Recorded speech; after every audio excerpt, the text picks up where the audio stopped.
Welcome to the Nick on Knicks weekly review. It's your boy N.I.C, and today I am joined by a true NBA historian. His show on YouTube, Gold School NBA, is not only excellent content, but also completely his own lane. He's a legit Knicks fan and one of my favorite follows on X. Welcome to the show, my guy, Ari Hoops 84. What's going on, bro? Thanks for having me on, man. It's an honor to have you on for sure. And last night, our Knicks, they faced the lowly Washington Wizards. Wizards had two of their top guns out of the lineup, but the Wizards, they were scrappy, man, from the jump. And, the Knicks needed overtime and a double nickel from our captain, Jalen Brunson, to win their seventh straight. Perfect time to chop it up with you, considering you just dropped a Jalen Brunson tribute video. Talk to me, Ari. What'd you think of the captain's performance last night in the nation's capital? Oh, man. Where do I start, man? Jalen Brunson, throughout this winning streak, I mean, he's had some games where he wasn't as good, but last night, man, he put this team on his back because you could see off the jump, man, this team didn't have a lot of energy coming into that game. I mean, you could see like that road trip. It was really like, when the team is nearing the end of a road trip, they usually are not the best version of themselves. And you could tell, man, I heard the reports that they came in late off the plane. 2 And that a.m. first quarter proved it, man, because you could tell that they were just jet lagged. They didn't have much energy, the starters. And Jalen Brunson, when the team needed him the most, man, he proved the reason why he's the captain of this team. Put the team on his shoulders, got buckets when you needed to, and tied the game, to help it go into overtime. And then the Knicks just took over from there, man. And the one thing I loved about him, man, as you know, like me, like I'm an old school basketball guy. Like he just does so much of his work in the mid-range game, man, shooting off that back foot, elite footwork, especially a guy at his size. Like I met him a couple of times, and he's not. I'm taller than him actually, and just a guy of his stature and his size for him to be able to do the work that he does in the paint is just a wonderful thing to see.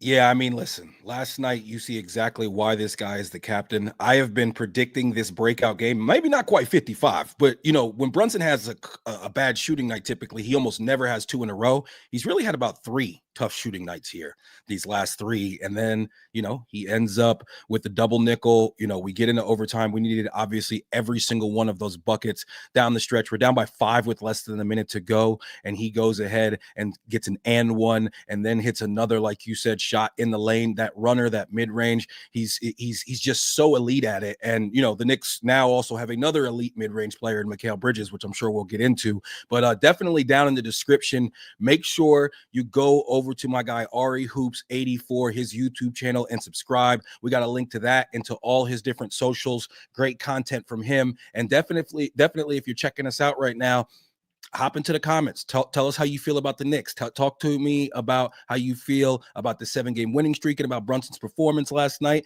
Talk to me about how you feel about Tibbs and all the different and the minute distribution, because I know that's been a hot topic as well amongst Knicks fans, and I want to get your opinion on that too later. But yeah, man, Brunson last night just absolutely fantastic. Another masterclass from our guy.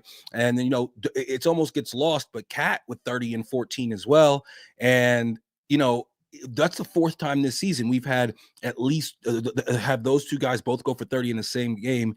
And the Knicks now are the first team to have 4 different players drop 40 points or more in a game before January 1st in NBA history. So yes, this Knicks offense is absolutely humming, and it's a lot different than what we're used to as Knicks fans. How have you felt watching this team develop on the offensive side of the ball this year?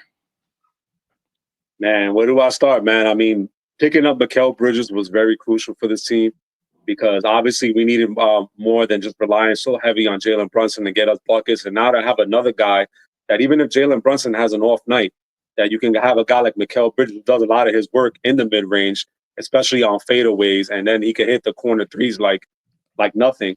And then you got a guy like Karl Anthony Towns you add to the mix, and that's another scoring punch. He's another guy that could stretch the floor, but it could drive to the paint. And that lethal pick and roll between him and Brunson is a thing of beauty to watch. I mean, we're talking about the Knicks are breaking records this year. I mean, and on offense. And when's the last time as a Knicks fan that you can say that? And with me, like I started watching the Knicks in 1990 as a kid, and I've seen many of those great 90s teams with Ewing, Oakley, Mason, Larry Johnson, Allen Houston. I mean, the names go on. And I've seen them play a phenomenal offense under Jeff Van Gundy and Pat Riley. And to see this team exceed these expectations and doing all this stuff on the offense that they do. But let's not get us stuck on the offense. Let's talk about that defense too, because that defense struggled early in the season, and I was like everybody was panicking. I was the one of the few that was like, listen, this team is, they just added a new piece, and they're incorporating two new starters. And I've been watching the game for so long that I know when any team makes a big trade and adds new pieces, it's going to take time for them to gel. And any basketball fan generally would know that. And to see this team put it together offensively and defensively, I mean, it's a thing of beauty, man. It's the reason why I have the Knicks actually being title contenders this year. And then how Jalen Brunson drops 55 points in the day that I make a tribute for him. So maybe I'm a good luck charm, man. I don't know. Yeah, we're gonna need a new tribute for a new Nick. You got to start That's doing coming tributes too. on the you got to start doing tributes on the trainers and shit and at some point, man. Nah, man. When you look at this team, and you and I, we're the exact same age, so we grew up on the Knicks around the same time. My pops had season tickets to the Knicks when I was growing up, so I got to be in the Garden a ton. I was out in Jersey, but just been a diehard Knicks fan, and now I live out in Phoenix. I've actually seen the Knicks every single time that they've come to Phoenix to play the Suns since I've lived here, and got to watch Brunson put up a 50-piece last year in person. And when you look at this team, like you said, the offense clicked basically immediately. The defense has taken some more time. And I'll be honest, like I would have thought it would be the opposite. You know what I mean? Like when I looked at it, I'm thinking like, defense, hey, these guys, we're bringing in a great defender in Mikal Bridges. Cat, he's actually a slightly better defender than I thought was advertised. And maybe that's, him stepping it up because he's with this new team and he feels like he got shipped out from the place that drafted him. Maybe it's because he's wearing that heavy orange and blue and he knows he's got to bring that if he wants to survive really in this fan base. But I was surprised that it took the defense so long. And I think that Atlanta game, they really just looked themselves in the mirror and they really just ratcheted up the intensity up until last night, of course, because the defense against the Wizards was not great. There was a lot of wide open threes, and you let a young team get going like that, and then all of a sudden, it's a tidal wave. It's an avalanche. It just continues to grow. And Champagnie, has the night of his life, and we need Brunson heroics and overtime to be able to beat a team that's only got 5 wins on the season. Yeah, and definitely the defense wasn't good last night. I'll be honest with you. But I'm gonna give them a little bit of grace because it was the end of a road trip, and they did come back in late from playing a back to back. And I think that's an understated because a lot of people don't realize that. I mean, remember this team beat the Denver Nuggets. They've competed at the way as bad as their record is. They've been in games that they lost, and they beat some good teams on their resume, especially the Nuggets. So listen, this is the NBA. You got to lace them up for 48 minutes. And if you don't bring your A game, if you don't bring him, you can lose to a team that's in dead last place and it's not really going anywhere like the Wizards. But the Knicks put it together and they managed some way. And then listen, to me, all that matters at the end of the day is that W column. And I don't care how they did it, as long as they walked away with a win, I was happy with that. So I'll give them a grace with that, especially letting a team like that go off, because I knew it was just it's an anomaly. It's something that you really don't see that much. So I think that the Knicks actually did a good thing as actually holding on to that win and taking over in overtime, because we really showed the league that, especially during the 7-game winning streak, that the Knicks are for real this year.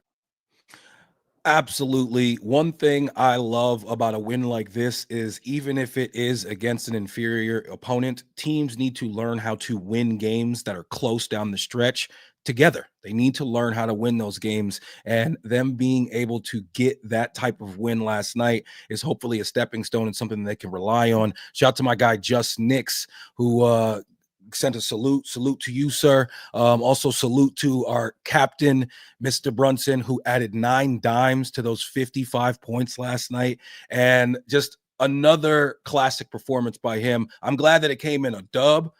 Brunson has had some huge performances in L's. That game where he had 60, I think it was 62, 61 against the Spurs, we lost that game. So it was good that we were able to, get that win. Like I said, when we were down by 5 with under a minute to go, after coming back and fighting back, starting the fourth quarter down by 8, I was like, damn, man, we're down by 5, less than a minute. But Brunson just gets it done, gets the and one, gets the floater, gets us to overtime, and we were able to get some key stops. And then I thought in overtime, we did a very good job at the end of the game by totally controlling and not letting them be able even to be in a position to tie it up with the fouls. And then we knocked down our free throws. Brunson ended up being 15 of 16 from the line for the night, and the Knicks made the free throws down the stretch. They got the dub. And, you know, this 7-game win streak, I know you say that we're a contender. Talk to me when you say contender, man. I mean, you saying that like, you know, you think we can win a championship? You think it's either us or Boston coming out of the East? I mean, you know, Cleveland, their record is insane. What do you think about them? How do you feel about the Knicks in that pecking order? I'm gonna be honest with you, and I know like I'm gonna go on a limb and say this, but I know I'm really, you know, like most of my takes are usually on point. And I've been watching Cleveland throughout the year, and don't get me wrong, man. What they're doing is wonderful. I mean, I would never have them as the number one seed right now, especially at the point of this season. But they're not going to be a pushover. But I do think if the Knicks do come out of the East, I think it's just going to narrow down to Boston and the Knicks. I really don't see Cleveland in a 7-game series. And I've watched Donovan Mitchell's teams do phenomenal in the regular season, especially people forgetting Utah. They were a number one seed and they ended up getting bounced in the first round. So, like, and he's had good teams around him before he even arrived in Cleveland. I think that bench that they need to shore up, especially Cleveland, because that's the X factor with them. They don't really have much of a deep bench. And especially with the Knicks at full strength, I think the Knicks will beat them in 7 if we do face them in the playoffs. But I do think the team that are going to come out the East, I had at the beginning of the season, I think it's going to be Boston and the Knicks. But I think the Knicks match up well with them inside and out, especially now adding in Cat, because now we do have a stretch 5 guy. And we have to realize, too, that Boston, you know, they're relying on Porzingis. Porzingis is a big part of what they do. And we all know Kristaps Porzingis, as good as he is on the court when he's on it, but for some reason he can't stay healthy. And, you know, I can't really trust him to make it through a 7-game series in the playoffs if the guy's laboring in the regular season, you know, to get through a regular season. So it's kind of on the Joel Embiid level where, you know, the guy, you're just as good as you are as you're available. If your best availability is your availability. And if you're not available to play, then especially for a team like Boston that has championship, you know, back-to-back aspirations, I think, you know, that's going to be crucial for them. And the Knicks, man, you're talking, like I said, offensively and defensively, they match up with anybody around the league. OKC, Boston, Denver. We see what we did to Denver a couple of weeks ago, demolished them out on the road. Granted, it was without Aaron Gordon, who's a big part of what they do. But still, man, to win any road game against a team on Denver's level, it just proved to me that what I thought from the beginning of the year is that this Knicks team would be for real and will actually be a title contender threat. Yeah, I agree with you, man. I don't really the one of the like that Orlando win showed me something the other day because that was a game where it's low scoring, neither team is shooting well, offense wasn't clicking, but we were still able to win and win handedly. And when you look at Cleveland, you know, Kenny Atkinson's got them playing well, but like you said, these Donovan Mitchell teams, and he in particular in the playoffs, they quite often fall short. And they have had the easiest schedule in the NBA thus far. That's about to flip. The Knicks have had one of the hardest schedules in the NBA, both in travel and in opponent win percentage. So that's about to switch as well. Excuse me. And when I look at Boston, just like you said, when it comes to Porzingis and his health, that's why I think it's so important that we make it so we face Boston in the conference championship. I want to stretch that out as long as possible and get them try to keep Porzingis healthy for that long, and then us be able to face them then. And without Porzingis, obviously, they're a totally different team. Even with Porzingis, though, I think Cat is the perfect matchup for him because Cat has no problem getting out there on him for those deep shots. And he's going to make him work a ton on the other end trying to defend Cat. And to me, this entire offense and the way that it looks, when you add a guy like Karl Anthony Towns, who demands so much attention, has so much gravity, and stretches the floor, it opens up the entire middle of the floor. Brunson's able to get in there with less, clogging and less people down there. And then both Bridges and OG are just fantastic cutters. They're both great cutters. They understand not to just park it in the corner. And then Josh Hart he just does everything. Whatever you need from that guy, he does it. He couldn't be more perfect to be in that jersey, especially wearing that number. And he's exactly the guy that like a Starks was back in the day, who's just the absolute heart of the city. And Knicks fans all love him. They all love his antics, but his play, man. I mean, his ability to finish at the rim, his ability to snatch rebounds when, you know, they're 30, 70 balls and he's the 30, but somehow he comes away with it, as Eric Spoelstra once said. The guy's just fantastic. Talk to me about Josh Hart. How do you feel about him? And do you have any words for the Cam Reddish hive, the people who were telling us that we can't trade Josh Hart because we got to keep and I hold on to got Cam Reddish? I remember when the Knicks made, and let me get this clear, man. I was one of the big guys that I was a Josh Hart fan before he was a Knick. I love the guy. There was one game that he played against us with Portland. I remember a couple years ago, and I remember when he had like 17 rebounds, and they beat us at the Garden with Portland. I was like, man, this guy's like everywhere, and it's crazy like that he has like this keen eye for like, and we all know rebounding is a very elite skill. You got to be real good at anticipation, especially when I play basketball. Like, and my coaches would tell me that, make sure you know how to follow that trajectory of the ball to know where it's going to be at. And it's like he just has a nose for the ball, like he knows it's going to be at. And then another thing is that as soon as he gets that rebound, he's already has this like thing where he knows when the team is like either tired or backpedaling, and he knows when to push the pace and drive it to the paint where he can actually get an and one. And he's strong enough to finish through contact, so he can get an and one. And a lot of times he doesn't get the call because let's be real, he gets slapped around just like Jalen Brunson. I mean, I'm talking about I went to a game last year when he was playing the Pelicans, and literally the Pelicans, I think it was Zion, I want to smack the headband off his head. And he takes the headband and throws it on the court and gets a technical. I And remember I'm that. like, Josh Hart, he doesn't get enough love from the refs, man. This guy's the ultimate glue guy. I mean, and he can impact the game without even scoring a point. And there's not too many guys you can say that around the league. I mean, you talk about like the Bruce Browns of the world, and Josh Hart's under that same category where they could fit on any team when they're healthy, and they just add a different element to to a championship team, title aspiration team like the Knicks, man, because he's all heart, he's all glue, diving for loose balls. His personality fits the Knicks, and the chemistry is impeccable. I mean, not only that, I mean, the thing I love about him, man, that he's another guy that he's improved his 3-point shot, which is a knock on him, that 40% he this wasn't a great year. outside shooter. 40%. If he's gonna shoot 40%, 40%. Yeah. then the Knicks are a problem. Yeah. And a lot of teams were leaving him open, especially in the playoffs, and he made them pay last year. And you could tell he worked on it. He been putting in the work in the gym, and the results are showing it. Not only that, man, if you look at his game, when he gets the ball on top of the key, what he does is that he goes into like, especially above that free throw, he loves that in between free throw line jump shot. And that's where he makes his bread and butter. And Josh Hart, man, is just and for all the Cam Reddish hive that was having meltdowns when we traded for Josh Hart, man, I hope we quieted that, because that noise, we needed to kill that, because anybody that watched basketball outside of the Knicks knew that Cam Reddish was nowhere near Josh Hart's level. Yeah, I mean, come on. Cam Reddish, as we see, I'm not even sure Cam Reddish is still in the league, but he's still in the league, but he's almost out of the league. He's not. He'll be in China soon. Yeah. He's not getting any minutes on any sort of contender or any team for that matter. And Josh Hart, I think, is one of the more underrated players in the NBA. First of all, when it comes to finishing on a full sprint on a fast break, you got like LeBron and him, and that's like the beginning and the end of the conversation. Like, there's not too many people who can finish at the rim like he does, either hand, like you said, through contact. And one thing I actually did have to bring up, and I guess this is kind of a good segue, because you talked about him, not getting the whistles, Brunson not getting the whistles. Cat is another guy. Cat's whistle is just brutal. I mean, the fouls that he gets called for as compared to the fouls that he gets called against him. And I'm biased.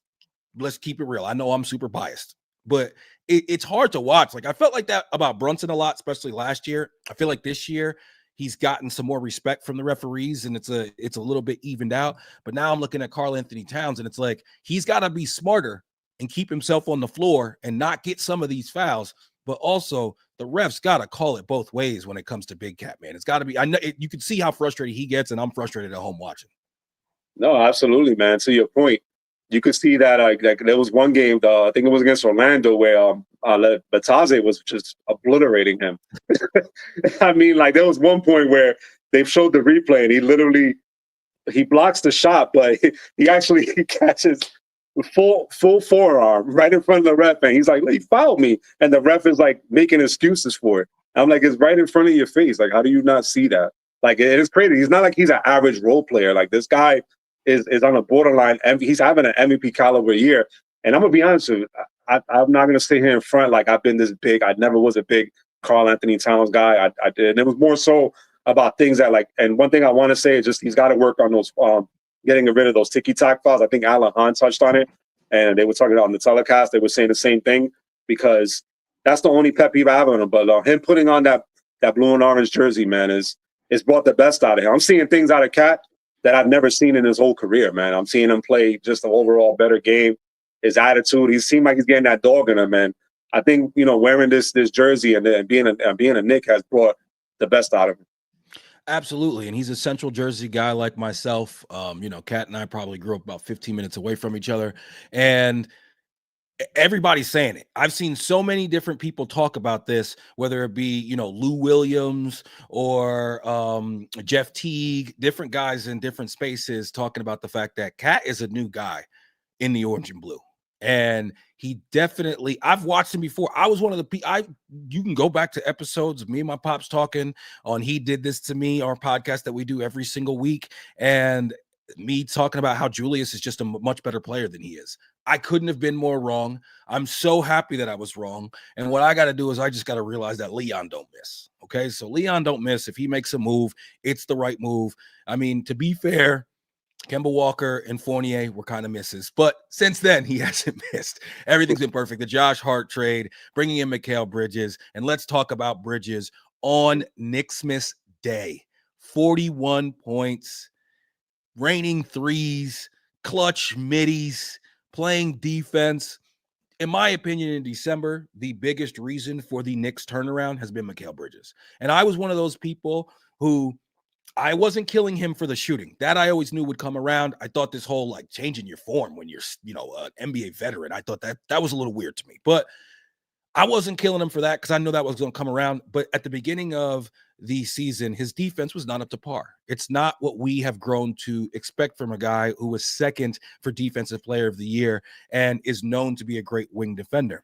And I'm convinced that when we had that one game in 8 days, during that time, somebody sat down with him and went through some tape and showed him like, bro, this is not you. Look at what you're doing right now. He was having a hard time navigating screens. He's doing a much better job of hedging up and getting his shoulder in front. And then he's so long that he can stick with that guy and even, bother him from behind. He's way more in the passing lanes. It seems like he has OG's pretty good for a run out off of a steal once a game. Now we see Bridges starting to do that with regularity as well. And as his defense has improved, obviously the offense has improved. And the biggest example is that explosion on Christmas. How are you taking that game in? Knicks on Christmas is such a special thing to me. I always usually watch it with my pops. And how did you take that game in? And what did you think of Bridges' performance on Christmas? I'm going to make this clear, man. That was probably one of the best Christmas games I've seen in a very long time. Since Melo. Since Melo on Christmas, because Mikal Bridges, for as great as a defender that he is, on the beginning of the season, he did have his issues. I've seen a lot of lower tier players cooking him.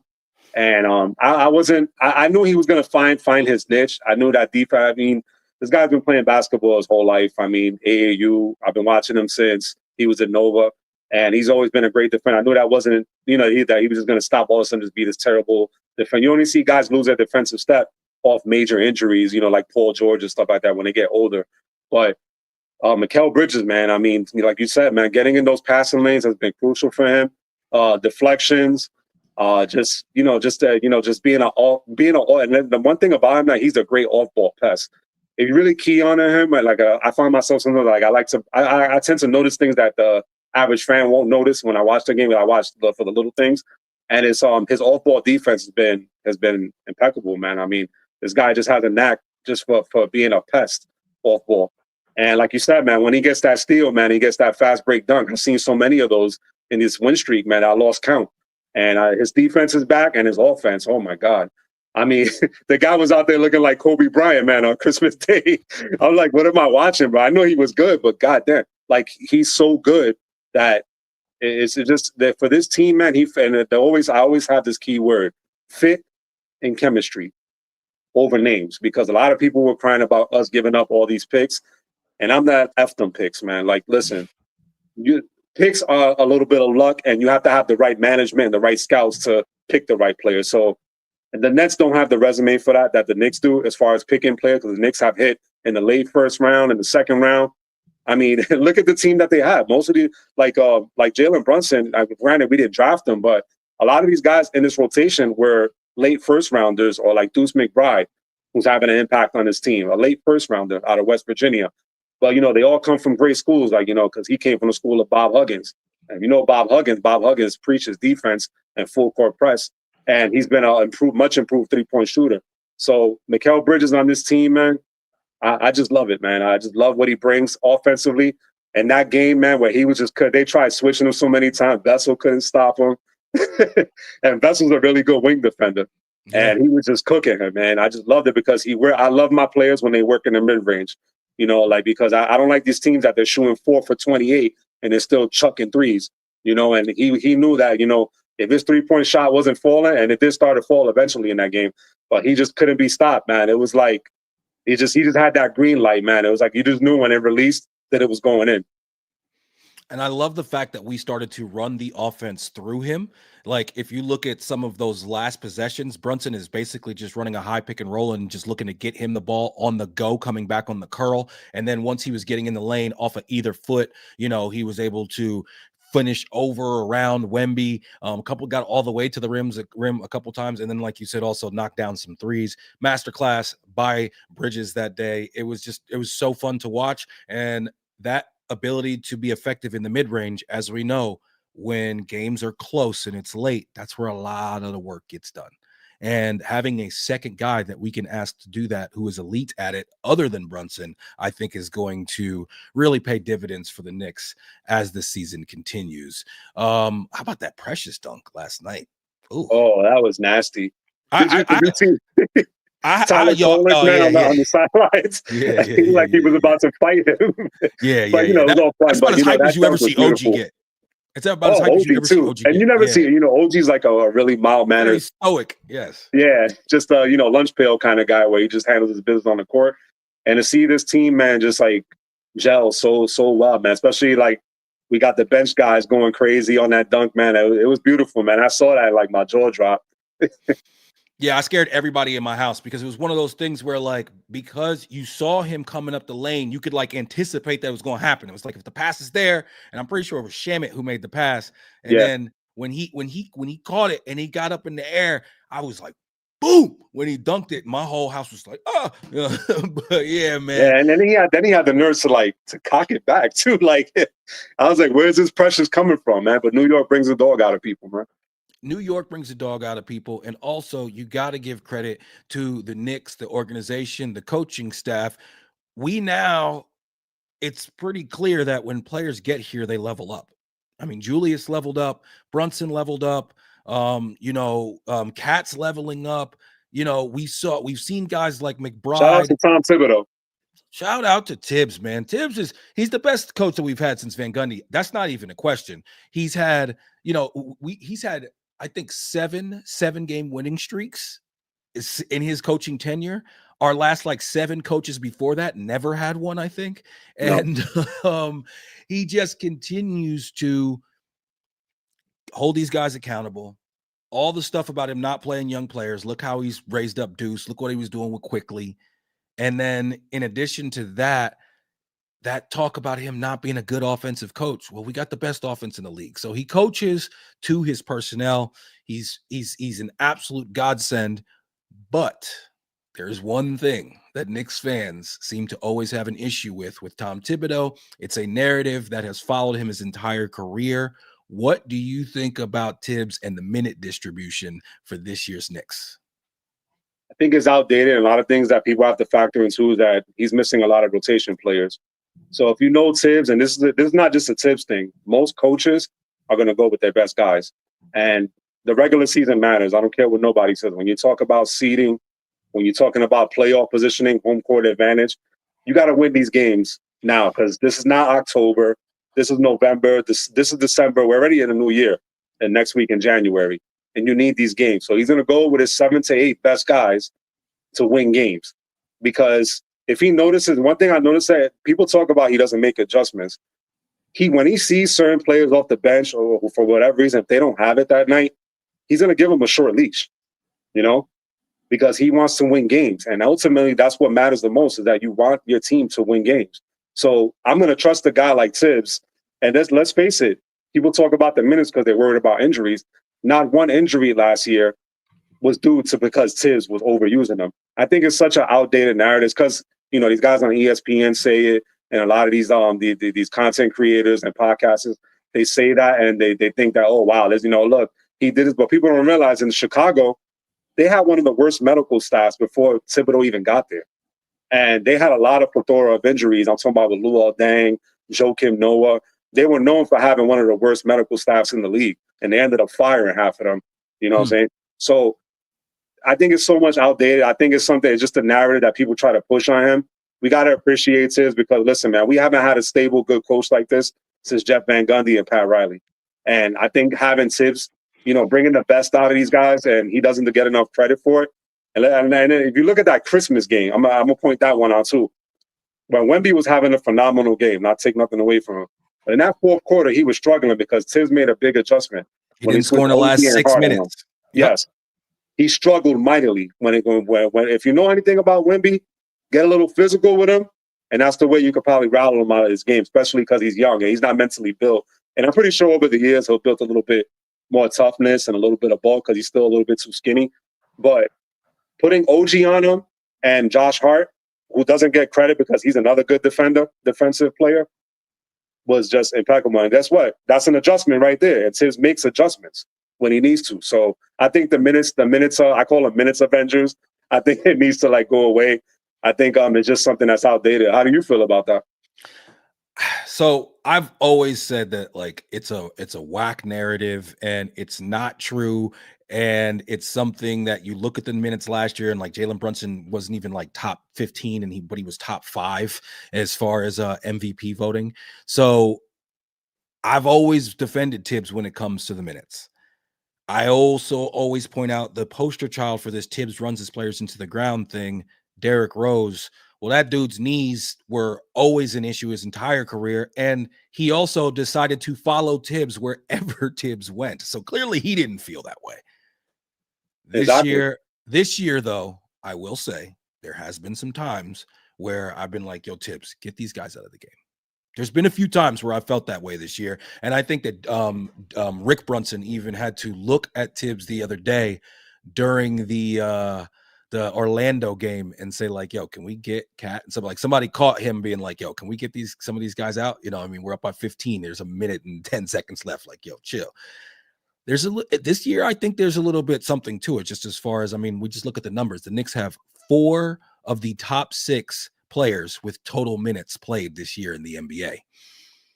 I would like to see OG and I would like to see Bridges and Hart, all 3 of them, just play a little bit less. That's it. You know, and I'm not talking about big. I'm talking about 4 or 5 less minutes per game, just because I think that if all of your starters are always in the top echelon of minutes, I do think that is not necessarily sustainable. Now, like you said, we've been missing some pieces. I think now that Landry Shamit's back, he's going to eat into some of those minutes.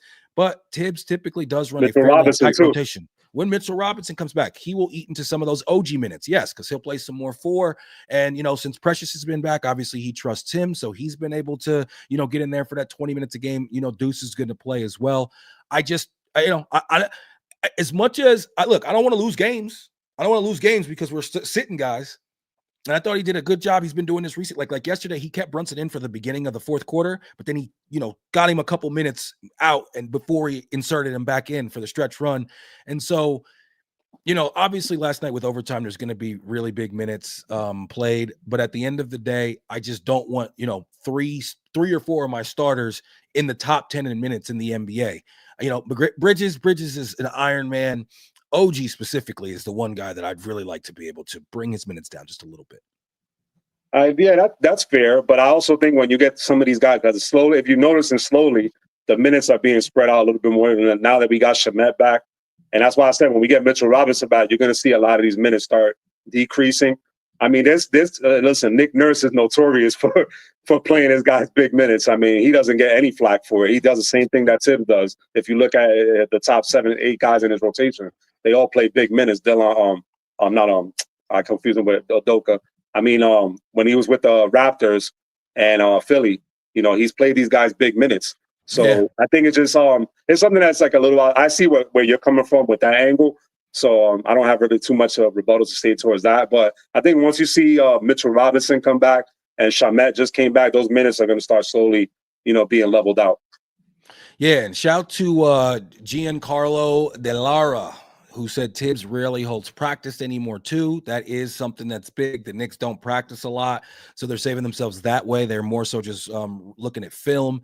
And Giancarlo De Lara also said the power of the three and ability to make runs makes it hard to bench starters and put the bench in for too long. I hear you on that. That is true. And it's not always easy.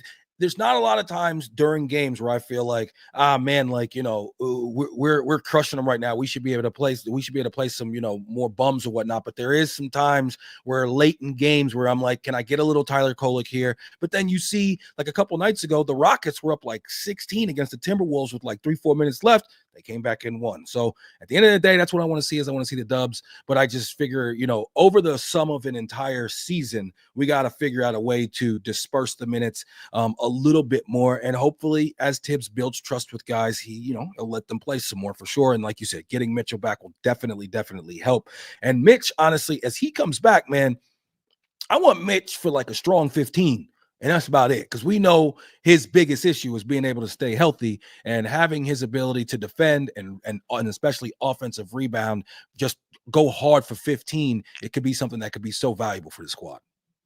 Absolutely, man. And he offers a lot of rim protection and the rebounding, obviously, that we miss. But there's sometimes that there's a lot of points in games where we get killed on the glass, especially on offensive rebounds. So I think when like I said, once Mitch comes back, you're going to see those minutes decrease. And like you said, man, I think that's why Tibbs does it too, because we all know a 20-point lead in the NBA with the 3-point ball can evaporate in minutes. And I've seen it happen so many times and so many games that I watched throughout my life, man. I've seen teams smoke 20-point leads against bad teams and end up losing under 3 minutes. So, like, listen, anything can happen. But I think you'll see it start to even out. As the season progresses, I think the minutes will start evening out eventually. Yeah, I hope so for sure. But I do think it is somewhat overblown. And like you said, there are some other coaches who have similar rotations who don't get the flack. It's just a narrative that's always followed Tibbs. But the interesting thing this year, I think, is going to be how we deploy Mitch. Because I personally don't think that the starting lineup is going to change, and I don't think it should. And I think that with Mitch and Cat on the floor at the same time, now you lose that ability to have that wide open paint and have guys cutting, because you got to put Mitch in the dunker spot basically. And now you have another guy basically waiting for you down there. So it'll be interesting to see how, how Tibbs, depending on matchups, uses Mitch and Cat together. What do you think about that? What do you think Mitch's role is going to be when he comes back? I think the Knicks are going to bring him along gradually, because obviously he's coming off a major surgery. So I don't see him playing heavy minutes right off the bat. But I think you're going to see him. Me personally, I would love to see him run with the second unit and just gradually bring him along, because like you said, you put him at the 5, it's going to kind of like clog that paint a little bit. So I want to see them interchange it a little bit and just have Mitch like slowly, gradually come along.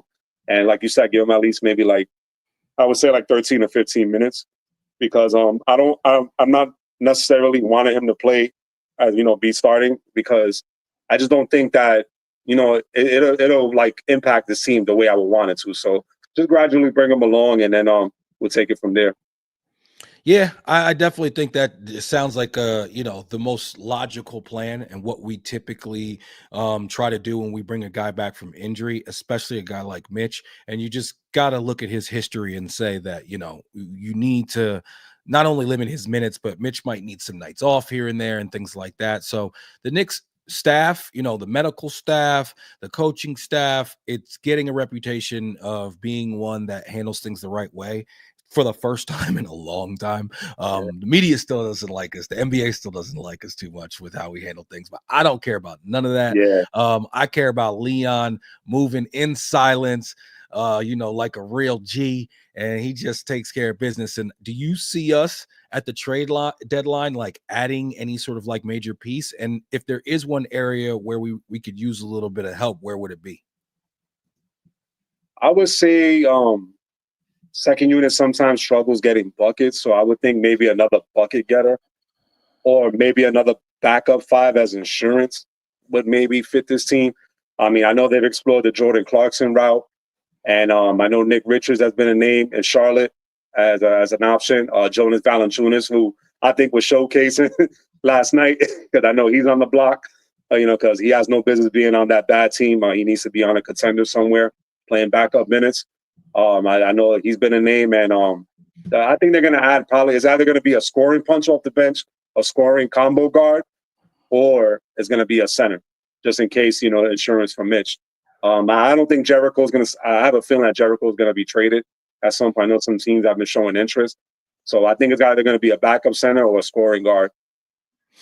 Yeah, I like Jordan Clarkson. He just plays no D, but hey, come to the Knicks and come to a team that's coached by Tom Thibodeau, and maybe that changes. We don't need you to be the best defender in the world, but we need you to, not just be an absolute turnstile. But he can definitely get hot and fill it up. And I think the Knicks could use a guy like that. It's just that my question is, how many minutes are we really going to give to a guy like a Jordan Clarkson who's going to want to play 20, 30 minutes a game? And then, so what, now campaign never plays anymore. And we maybe like, I don't see him eating into Deuce's minutes. Deuce is shooting over 40% from three, and he plays excellent defense, both point of attack and off the ball. So when I look at the possible people to add, my bigger question is, who then suffers and gets taken away from? And campaign, I can't believe I'm saying this, but I actually like campaign. I before he came to he's the ultimate, like, when he's not on your squad, you hate him. When he's on your squad, you like him guy.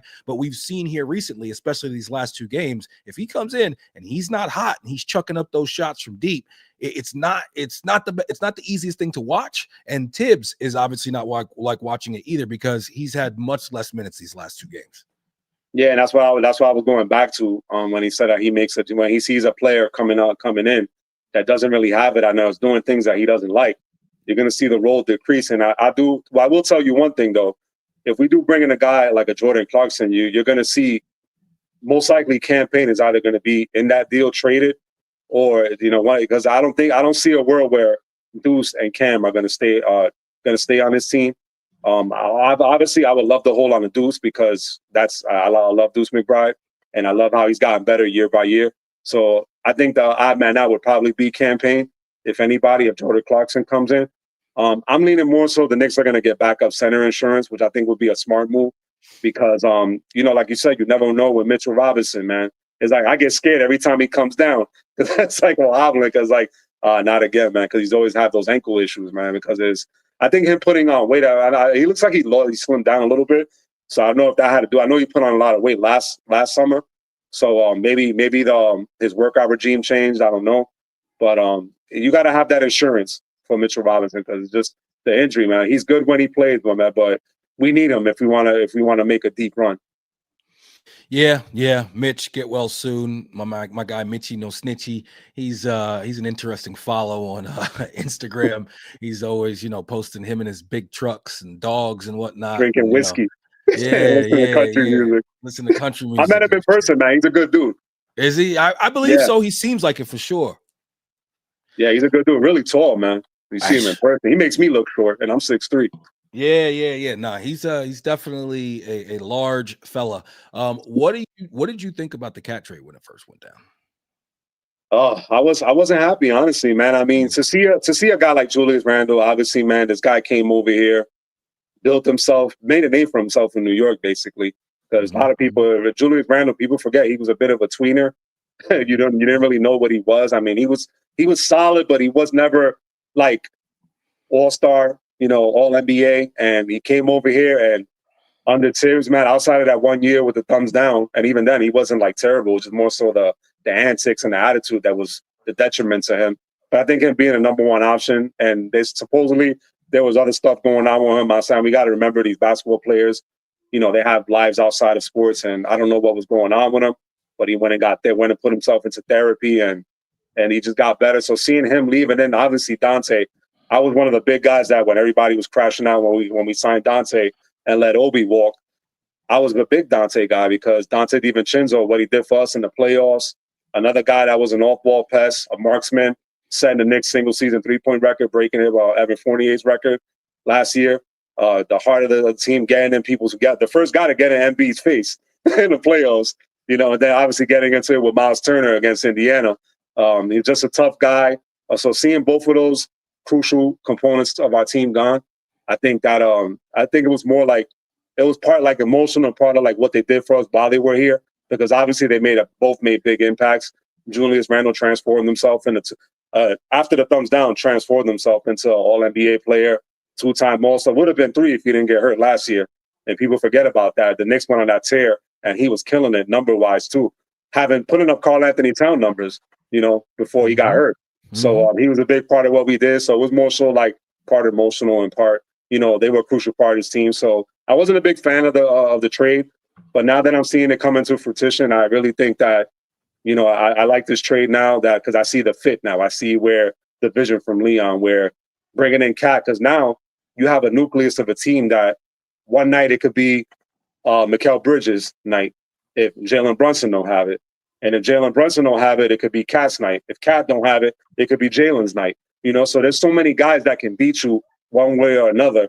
And we have so many weapons on this team. It's like you can't double like the used to. Who are you going to double? You double too much Cat, you're going to leave Mikal open. You double too much Cat, you're going to leave Jalen open. So it just opens the offense up and it stretches the floor for us. And now I'm more bought in because, it's team first. I don't put players once you're gone. Listen, man, I wish you well. I love what you did here. Don't root for your downfall. But it's who's wearing his jersey, and Cat's a Knick, and I'm going to root for him, and I'm going to want the best version of Cat. If he keeps playing like this and having an MVP caliber, everybody will forget about the Julius Randle and Dante DiVincenzo being shipped out. I think everybody's forgotten about it already. And listen, I was president of the Julius Randle fan club. Okay, I love Julius. Too. I was big on Julius. I always thought that he got way too much flack. And like you said, 3-time All-Star, the 2-time All NBA player with the Knicks, came here, leveled up, came here when nobody else wanted to come here. And now that he's gone, and you can step away from it, and you can look at it, with a wide view. Like you said, the antics, the attitude, that's the part that was in some ways holding this team back. And I didn't even know it until you see a guy like Cat, who just seems like he's such a good teammate. He's got such a love for the game. He calls Brunson captain all the time. He's smiling out there. Julius is just like a surly dude. And, I noticed little things like Alan Hahn said once that I was listening to him and when he was doing Barton Hahn, and he said, the Knicks now have a team where there's no personalities where you got to wonder which guy are you going to get that day. And I think he's definitely talking about Julius in that instance. And you could see how, one day you walk in and you're just like, yo, what's up, Ju? And he's just like, oh, we got this guy today. And Julius, as much as he is an effective player, he is not an efficient player. Takes a lot of dribbles, a lot of pump fakes for him to be able to get off and do the things that he does. And his entire value is based on his ability to either make a shot or for the player that he passes the ball to make a shot, because that's all that he really brings you in value. He's a pretty good defensive rebounder as well. But some of the compilations that have been coming out of Minnesota, I don't know what happened, but after the Knicks played Minnesota, like my algorithm on X, I got a lot of Minnesota basketball, and they were hating on Julius hard for just his attitude, the way he carries himself, the not getting back on defense, the pointing at a guy like, yeah, you get him when it's actually you that should be going to get him. And now that guy, when we were playing against them, he did that to Bridges, and Bridges just kept on running, caught the ball, laid it up. And it's just like, yeah, man, when you get away from it, I can see some of the deficiencies in his game. Like my pops has always been a little bit more critical of Julius than I have. And I feel like I almost like leaned into it and like refused to criticize him just because I'm like, yo, he's our guy. But now that he's not our guy and Cat is a better basketball player. He seems like he's just a better human, and he's probably a lot better to be around. And what he does for this team as far as being able to score efficiently, open up the entire floor. His passing is fantastic. I didn't know that. I didn't know his passing was that well. And I don't think he's as bad of a defender as a lot of people say. I think he gives good effort there. He gets himself in foul trouble, and then guys are able to come and attack him because they know he doesn't want to pick up another whistle. But I think he's a fairly good defender, and the rebounding has clearly been fantastic. I mean, he's been the best rebounder in the NBA. He had a couple games here recently where he dropped down below that 10 point when he had 17 straight double doubles, but then he follows that up with a 14 rebound performance last night. Some of those are big rebounds down the stretch, and the team is better. Hey, it's clear to see. It's so clear to see. And then, Minnesota, they're scuffling around 500. They're having issues. Julius is already getting in beefs with Gobert.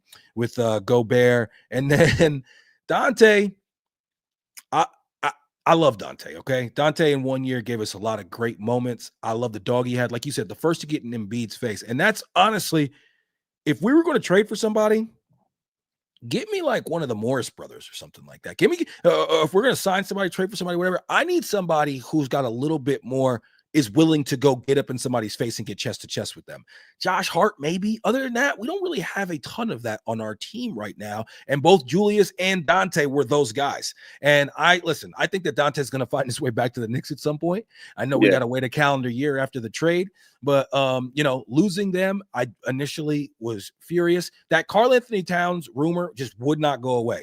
Shout to CP the franchise. He kept saying it even throughout the summer. He was saying, I'm telling you, the Knicks want Cat, and they were willing to make a move if it becomes available. And then right on the eve of this training camp, we go ahead and we make this big switch. And from offensive side, it's fit perfectly. And Cat seems like he's back home. He's playing fantastic. He's enjoying himself. And, I thought what Julius did at the end of that game, not shaking hands and then bouncing straight out of the locker room after the game and not talking to the press, I thought that was some pussy shit too, if I'm being honest. Like, come on, man.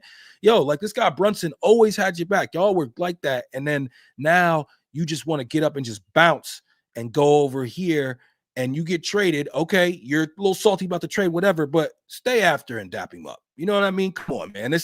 You got to do that. You got to be enough of a man to be able to deal with it just for like 30 more seconds and do that. And I thought that that's a microcosm of kind of the guy he is in general. No, you had a lot of great points. I think most of it, listen, man, everybody knows Julius Randle plays with his heart on his sleeve.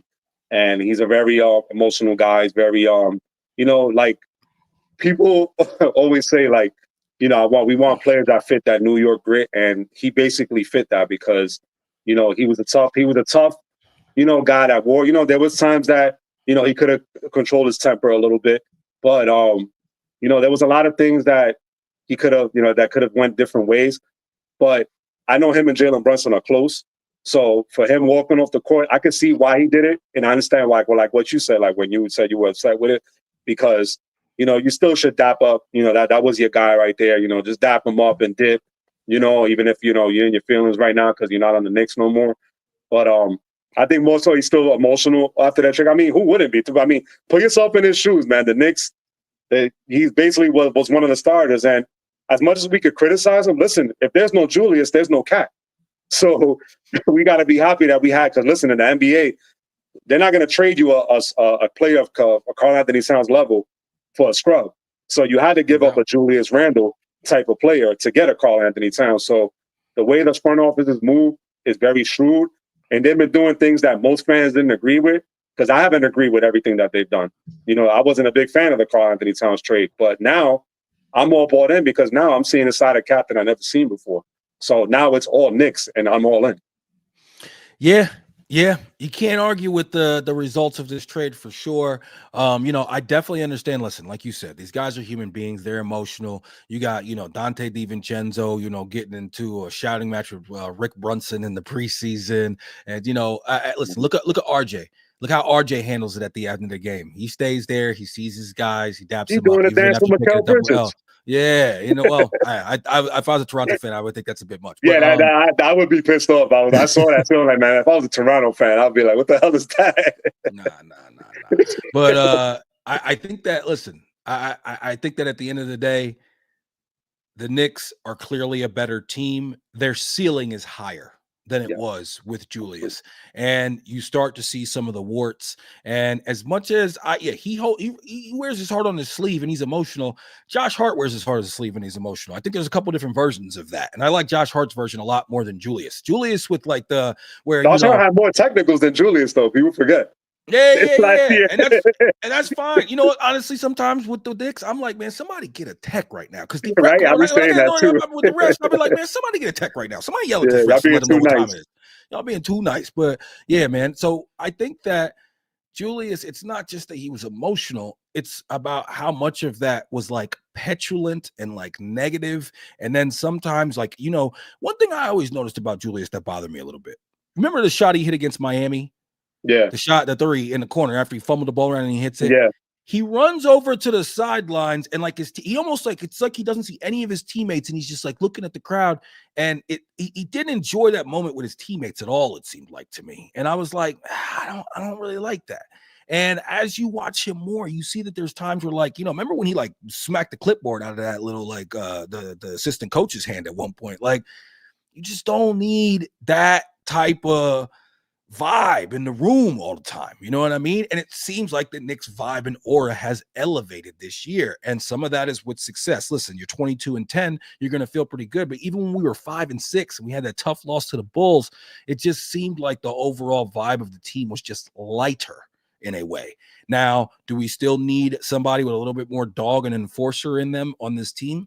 I think so, honestly. We end up having to get rid of Morris because of the fact that we brought in Cat, and so there was some roster manipulation there, and they thought that they were going to be able to basically cut him and then resign him. He didn't want to resign, but I think that's a guy that could help, and just somebody who's willing to, like I said, get face to face with somebody like my guy Ragu was.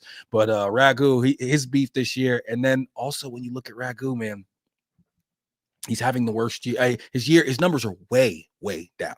Some of that is fit. Some of that I think is the emotions involved. I mean, him going at Rick Brunson, I thought that was hilarious.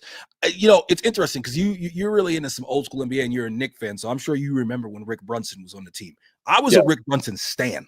I always liked the small point guard. Like first it was Scott Brooks and then it was Rick Brunson. I always liked the guy who was like the victory cigar, where it was like, Yeah. okay, we're up enough. We're going to throw this guy in the game now. I always rooted for those guys. So for us to now get JB and for JB to be, I mean, he's already one of the greatest Knicks of all So time. It's crazy you to love say. Nate Robinson too, huh? Yo, I love Nate Robinson. Love Nate Robinson. Nate was a little more of a player and more in the rotation than Rick Brunson or Scott Yeah. Brooks. But no, yeah, kind of in that same ilk for sure. But now that we have his son JB on the team, and he's already one of the greatest Knicks of all time. Crazy to say in such a short amount of time, but it is real. And I'm just really excited. Obviously, we're praying for health and seeing what this team can do as we get to the end of the season. And like you said, be real contenders here in the NBA. Absolutely. All right, Absolutely. man. All right, talk to me a little bit about your channel and what you got going on. I mean, I know I've checked out a few different episodes of the Gold School, and you do a lot about NBA hoops, throwbacks, guys from the 90s. You do some player profiles and whatnot. Talk to me about your channel. What you got going on? Yeah, if any of you guys are new to my platform, you guys can follow me on Ari Hoops 84. I'm real nostalgic when it comes to 70s, 60s, 80s, 90s, 2000 role players, college, historic college basketball teams, AAU, talking about players before, they even touched the league, like I touched on Jalen Brunson. You're going to see a lot more of that this year with Knicks and players in the league right now. So I do like tributes. I did one for Glenn Robinson. I do just basically nostalgic. I either do shorts or I do longer 10 or 15-minute video length videos where I talk about their high school days, their AAU, and what made them grow the game for the love of basketball. So it's a little bit of the history. I'm a basketball historian, if you guys don't know. I read a lot, I watch a lot of clips, I watch a lot of videos, and I've actually seen a lot of the players that I talk about on TV as a kid. So I love talking about them, and I'm kind of want to bridge that gap between the younger generation and the older generation, because some of the young cats don't really know too much about a lot of great players, role players that were many Josh Harts running around the league before there was a Josh Hart. So, I did one for Vinnie Johnson, microwave for the Detroit Piston team. So that's what I do. You guys can follow me on Go School Retro NBA. It's on Spotify, on YouTube, and I put some of my stuff on TikTok too. So it's Ari Hoops 84. You guys can follow me on there. I got Danny Granger tribute coming up. He was the original Paul George. If you guys don't remember, he's very instrumental in Paul George's career when he first came into the league. And if you notice their games, they're kind of similar. Another guy that got shortchanged because of injuries doomed his career, but he was a really phenomenal basketball player. Was on Team USA, actually, before he got hurt. So I'm going to do a tribute for him and Dan Marley coming up. So that's what I do. Thunder Dan. Thunder Dan. Yeah, I live out here in Phoenix, and there's So Marley's there's Marley's restaurants all over the place, and he's very big in the community out here. Everything Ari Hoops 84 is down in the description. Give us a like, give us a share it with your friends, and definitely make sure you hit that subscribe button. I do Nick on Knicks after every single Knicks game. I also do a weekly podcast with my dad called He Did This to Me, where we talk Knicks, Mets, Jets, and whatever the biggest sports stories of the day are. And yeah, man, we're having a lot of fun. We appreciate all the love and support. Ari, man, it's been great to have you on. We'll definitely do this again. Any last words? Yeah, man. Let's go Knicks, man. Let's go Knicks. Peace.